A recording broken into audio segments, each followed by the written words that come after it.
Penggunaan alat lab PCR.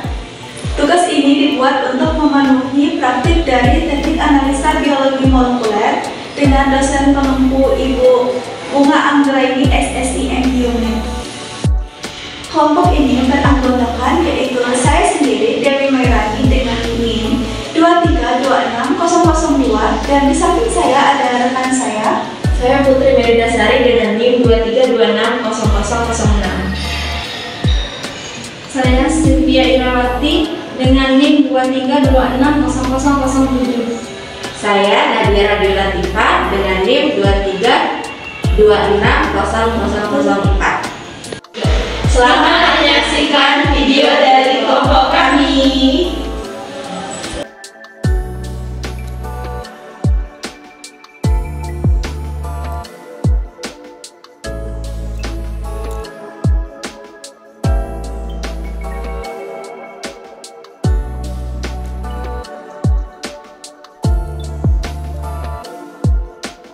PCR, Polymerase Chain Reaction.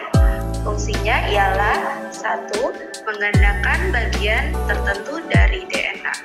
Kedua, digunakan untuk diagnostik penyakit seperti virus, bakteri, dan yang lain-lain. Ketiga, identifikasi genetik seperti uji forensik dan uji keturunan. Salah satu keuntungan utama PCR adalah sensitivitasnya yang memungkinkannya mendeteksi DNA atau RNA target dalam jumlah yang lebih sedikit daripada banyak teknologi pengujian lainnya. Hal ini menjadikan alat yang ideal untuk mendeteksi virus dan patogen lain dalam sampel yang mungkin terdapat dalam konsentrasi rendah. PCR sendiri memiliki prinsip kerja. Yang pertama, tahap denaturasi pada suhu 94-96 derajat Celcius. DNA ganda dipasangkan sehingga kedua untaiannya terpisah menjadi untai tunggal. Kedua, annealing atau penempelan pada suhu 50-65 derajat Celcius. Primer atau fragmen DNA pendek menempel pada urutan komplementer di masing-masing untai DNA target. Yang ketiga, ekstensi atau elongasi pada suhu 72 derajat Celcius.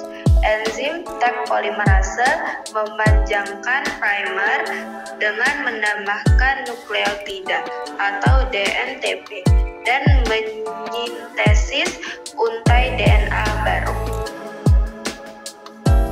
Power supply atau PSU adalah komponen yang mengatur dan menyediakan daya listrik untuk perangkat elektronik. Dalam konteks PCR, PSU dapat merujuk pada instrumen yang mengatur campuran reaksi PCR. Fungsi PSU dalam PCR, yang pertama, instrumen pengaturan PCR flow atau PSU adalah stasiun kerja robotik yang mengatur campuran reaksi PCR. Yang kedua, PSU secara otomatis mendistribusikan campuran reaksi PCR ke dalam pelat PCR. Yang ketiga, PSU secara otomatis melacak aksesori dan bahan habis pakai berkode batang. Tip mikropipet dan mikropipet. Tip mikropipet berfungsi sebagai wadah reaksi PCR, tempat mencampur komponen seperti DNA template, primer, DNTP, buffer, dan enzim Taq polimerase. Dan mikropipet berfungsi untuk memindahkan cairan dalam jumlah kecil secara akurat ke tempat lain, sehingga mikropipet sendiri menjadi alat penting dalam pemeriksaan PCR. Reagen seperti Taq DNA polimerase, DNTPS, primer, dan buffer adalah bahan kimia yang diperlukan untuk reaksi PCR. Kualitas reagen ini sangat dipengaruhi hasil pemeriksaan PCR. Saat ini penggunaan reagen PCR atau PCR kit mesti disesuaikan dengan sampel yang akan diujikan. Misalnya saja, sampel pemeriksaan COVID-19 tentu akan berbeda dengan sampel untuk HIV atau HPV. PCR tube atau tabung PCR. PCR tube berfungsi sebagai wadah reaksi PCR, tempat penyimpanan sampel, dan tempat cairan atau larutan tabung PCR juga dikenal sebagai mikrotube, microcentrifuge tube atau sampel tube. Peran PCR tube dalam PCR. PCR tube berperan vital dalam kebersihan teknik PCR. Tabung PCR yang berkualitas dapat memaksimalkan amplifikasi DNA berjalan dengan efisien dan akurat. Microcentrifuge. Microcentrifuge digunakan untuk memutar sampel dengan kecepatan tinggi, termasuk sampel yang digunakan dalam reaksi rantai polimerase atau PCR. Microcentrifuge dan tabung microcentrifuge yang dirancang khusus untuk PCR dapat membantu dalam berbagai aplikasi laboratorium. Fungsi catu daya Fowler PCR. Catu daya untuk elektroforesis berfungsi untuk menyediakan arus listrik yang menggerakkan pemisahan DNA, RNA, dan protein. Fitur catu daya elektroforesis dapat diprogram berarus tinggi, memiliki pengaturan voltase dan arus yang dapat disesuaikan. Memiliki fitur keselamatan seperti proteksi arus berlebih kompatibel dengan berbagai tangki elektroforesis. Prinsip kerja catu daya. Catu daya mengubah tegangan listrik dari sumber listrik menjadi tegangan arus yang dibutuhkan untuk memberi daya pada perangkat elektronik. Catu daya juga dapat mengatur daya bagi tegangan output. Prinsip kerja elektroforesis gel. Elektroforesis gel adalah teknik yang memisahkan fragmen DNA melalui ukurannya. Sampel DNA dimasukkan ke dalam lubang lekukan di salah satu ujung gel. Arus listrik digunakan untuk menariknya melalui gel. Sel mini protein tetra.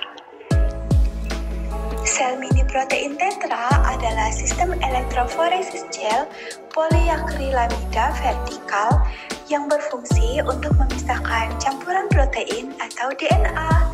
Sel ini dapat digunakan untuk berbagai aplikasi seperti mengajarkan STS page, analisis kemurnian sampel, teknik pencemaran barat, mendeteksi protein, dan mengetahui berat molekul dari suatu protein. Kegunaan sel mini protein tetra dapat digunakan untuk mengajarkan STS page dan aplikasi lainnya. Kemudian, juga dapat digunakan dengan gel mini format cetak tangan atau pracetak, mudah digunakan dan tahan lama. Tangki elektroforesis digunakan untuk memisahkan fragmen DNA atau RNA berdasarkan ukurannya. Teknik ini sering digunakan dalam kombinasi dengan PCR untuk menguji sampel DNA. Bagaimana elektroforesis bekerja? 1. Molekul bermuatan seperti DNA bergerak melalui gel ketika arus listrik dialirkan melaluinya. Kemudian, molekul bermigrasi ke arah muatan yang berlawanan.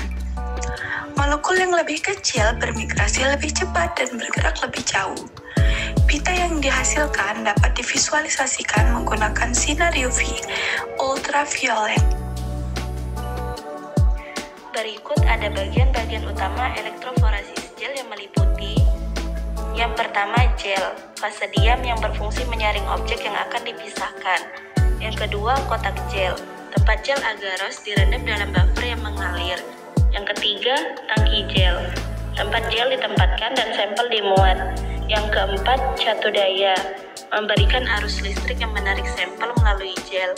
Yang kelima, buffer, menjaga kolom-kolom atau disebut well atau sumur pada sisi elektron negatif. Yang keenam, sisir, membentuk sumur pada gel. Berikutnya blue light. Prinsip kerjanya yaitu setelah gel elektroforesis dijalankan dan molekul tariknya diwarnai dengan warna fluoresen, gel ditempatkan di atas transiluminator. Sinar biru yang dipancarkan oleh transiluminator kemudian merangsang fluoresensi pada molekul yang ada dalam gel, menciptakan gambar yang dapat diabadikan melalui kamera atau sistem pencitraan terkait. Fungsinya menyediakan pencahayaan optimal untuk mengungkapkan fluoresensi dari molekul target pada gel elektroforesis. Berikutnya kotak hitam. Kotak hitam berfungsi sebagai penutup cahaya untuk melindungi mata dari sinar UV atau sinar biru saat pengamatan hasil elektroforesis. Di dalam kotak hitam ada alat dengan kaca orange disebut transiluminator atau gel documentation system. Fungsinya untuk memvisualisasi pita DNA yang telah diwarnai. Setelah proses elektroforesis, filter orange digunakan untuk melihat fluoresensi DNA yang lebih jelas dan mengurangi paparan cahaya berbahaya. Baik, sekian video dari kelompok kami. Semoga dari video ini dapat diambil pelajarannya. Kami mohon maaf apabila selama pembuatan video terdapat kesalahan dalam pengucapan maupun sikap. Akhir kata kami ucapkan Wassalamualaikum warahmatullahi wabarakatuh.